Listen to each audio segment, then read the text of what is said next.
देखिए इस वक्त की सबसे बड़ी खबर, आखिर दुबई पर हमला क्यों हुआ, यूएई पर हमले क्यों हुए और इसके पीछे किसका हाथ है। देखिए जो यूएई की तरफ से क्लेम्स किए गए हैं कि 2 बैलिस्टिक मिसाइल्स फायर की गई यूएई के ऊपर और ये मिसाइल्स फायर की ईरान ने। ये आरोप लगाया है यूएई ने कि जो बैलिस्टिक मिसाइल्स फायर की गई ये ईरान की तरफ से फायर की गई और यूएई ने दावा किया कि दोनों मिसाइल्स को इंटरसेप्ट किया गया। लेकिन ईरान की जो न्यूज़ एजेंसीज हैं, तस्नीम न्यूज़ एजेंसी है, वो ये बता रही है कि जबेल अली इलाका जो है यूएई का, यहाँ पर दुबई का, यहाँ पर धमाका भी हुआ है। इस तरह की खबरें हैं। अब शायद यूएई ये दावा कर रहा है कि एयर मिसाइल जो इंटरसेप्ट हुआ उसकी वजह से धमाका हुआ, लेकिन हकीकत क्या है ये सामने आने में थोड़ा वक्त लगेगा।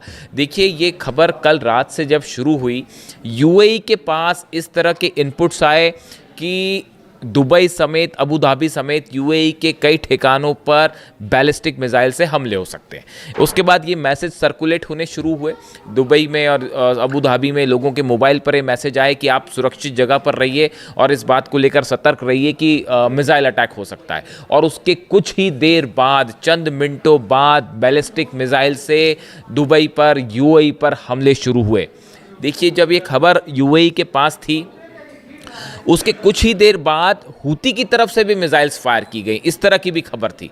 लेकिन यूएई का क्लेम है कि ये ईरान ने हमला किया है, जबकि ईरान का कहना ऐसा है कि उसने ये मिसाइल्स फायर नहीं किए।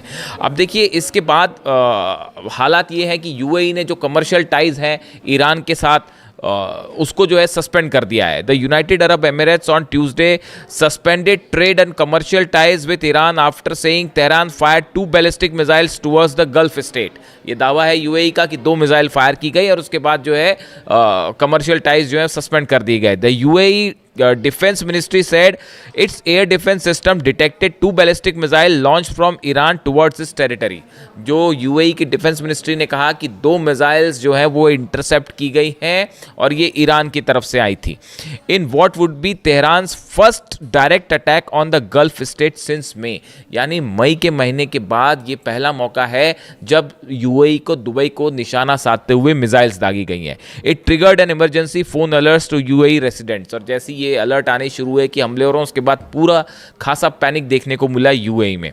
अब लेकिन ईरान क्या कह रहा है, देखिए Iran denied any involvement in the missile attack. Ismail Baghaei, spokesperson for the Iran's ministry of foreign affairs, said that the allegation was contrary to the principle of good neighbourliness and undermines ongoing efforts to strengthen trust among the countries of the region. ये Iran की तरफ से बड़ा interesting बयान है। Iran ये कह रहा है कि ये हमले हमने नहीं किए और जो गल्फ देशों के साथ ईरान के संबंध मजबूत हो रहे हैं उसके अगेंस्ट है ये हमले। यानी क्या ईरान ये कहना चाह रहा है कि ये फॉल्स फ्लैग ऑपरेशन था?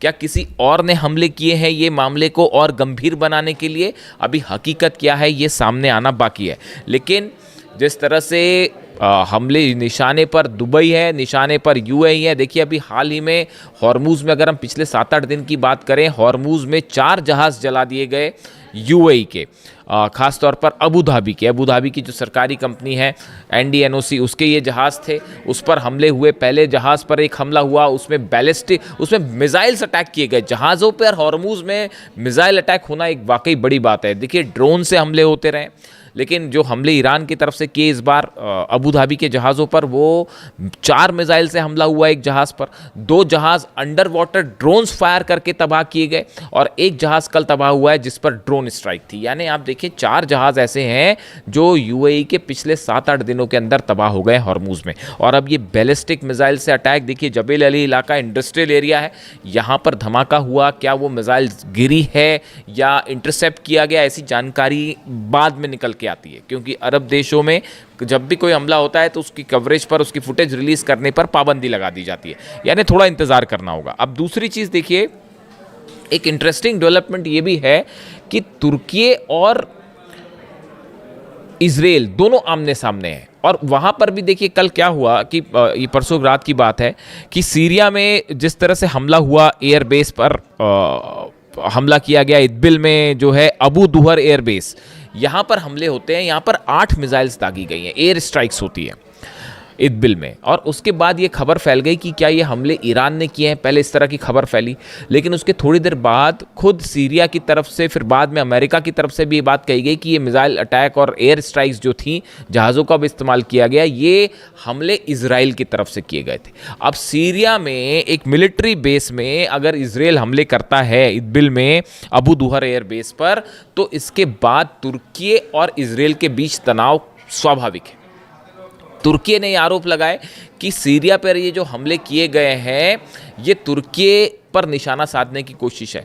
इजराइल ने पहले तो इस बारे में कोई बयान नहीं दिया, लेकिन काफ़ी वक्त बाद जब अब सबके बयान आए तो फिर इजराइल की तरफ से बयान आया है। उसका कहना ऐसा है कि ये हमले इसलिए किए गए क्योंकि इस एयर बेस पर तुर्की की एयरफोर्स के सैनिक तैनात हो सकते थे, तुर्की की एयरफोर्स तैनात हो सकती थी। अब ये एलिगेशन बड़ा हैरान करने वाला है जो इजराइल की तरफ से लगाया गया है। और ये सब कुछ कब हो रहा है? जब एर्दोगान डोनाल्ड ट्रंप से फ़ोन पर बात कर रहे थे। जो खबर 2 दिन पहले आई, मैंने वीडियो भी किया था इस पर, कि डोनाल्ड ट्रंप एर्दोगान से फ़ोन पर बात कर रहे थे और उनकी जो है मुस्लिम नेटो को लेकर चर्चा हुई और मुस्लिम देशों की सेना बनाने को लेकर चर्चा हुई। लेकिन तुर्की ने जो है इस बात से इनकार कर दिया। तुर्की ने जो है ये सुझाव दिया कि ईरान के साथ बातचीत होनी चाहिए, हमला नहीं होना चाहिए। साथ ही मुस्लिम देशों का जो पैक्ट हुआ है, इस्लामिक नेटो कहला रहा है, इसको लेकर भी तुर्की ने बात कही कि ये जो समझौता है ये मूल रूप से इलाके में शांति के लिए है। ये कोशिश है कि यहाँ के जो मैटर्स हैं वो ख़त्म किए जाएं, ना कि हमले के लिए। इस तरह की बात जो है बताया जाता है सोर्सेस के हवाले से कि तुर्की की तरफ से डोनाल्ड ट्रंप को दी गई। यानी डोनाल्ड ट्रंप तुर्की का जो इन्वॉल्वमेंट चाह रहे थे वो नहीं हो पाया और इसी दौरान इजराइल की तरफ से हमले भी हो जाते हैं, सीरिया में ख़ास तौर पर। और सीरिया में किसी तरह के भी हमले जो हैं वो तुर्की को बर्दाश्त नहीं है। तुर्की ने फिदान हकान जो मिनिस्टर ऑफ फॉरेन अफेयर्स हैं उनकी तरफ से ये बयान आया कि हम इजराइल के इस हमले की निंदा करते हैं, आलोचना करते हैं।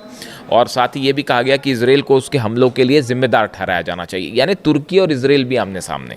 अब इस बीच देखिए यूएई पर जो ये हमले हैं ये सऊदी पर लगातार हूती हमले कर रहे हैं। वहाँ पर सऊदी के खिलाफ एक ऑल आउट वॉर छिड़ा हुआ है। सऊदी लगातार जो है निशाना बन रहा है हूती की तरफ से। एक और जहाज़ को लाल सागर पर हमला करके तबाह करने के दावे किए जा रहे हैं। अरामको ऑयल फील्ड्स में कर जिस तरह से ड्रोन स्ट्राइक्स की खबरें आई, इससे सऊदी का ऑयल बिजनेस पूरी तरह से ठप पड़ा हुआ है और निशाने पर अब यूएई भी है। यानी एक एग्रेसिव मोड ले लिया है ईरान ने। और जैसा कि डोनाल्ड ट्रंप का कल एक बयान वायरल हुआ, एक इंटरव्यू में उन्होंने कहा कि अब इस जंग में इजराइल की भी डायरेक्ट एंट्री होगी। डायरेक्ट एंट्री शब्द का इस्तेमाल किया उन्होंने। इससे बात साफ है कि इजराइल हमला करेगा। दूसरी चीज़ ये कही उन्होंने कि अमेरिका और इजराइल की फोर्सेस मिलकर हमला करेंगी। यानी इजराइल और अमेरिका अब एक जॉइंट ऑपरेशन करना चाह रहे हैं। और जो MOU साइन हुआ था वो अब ऑफिशियली रद्द कर दिया गया है अमेरिका और ईरान के बीच में। ऐसे में हालात बेहद तनावपूर्ण हैं और अरब देश निशाने पर हैं ईरान के। अब इस पर देखना होगा कि ये यूएई पे जो मिसाइल अटैक हुए हैं इसके पीछे किसका हाथ और किसके रोल जो है वो निकल के आता है। इससे जुड़ा जो भी अपडेट होगा आप तक पहुंचाऊंगा। वीडियो कैसा लगा कमेंट करके ज़रूर बताएं। Thank you so much.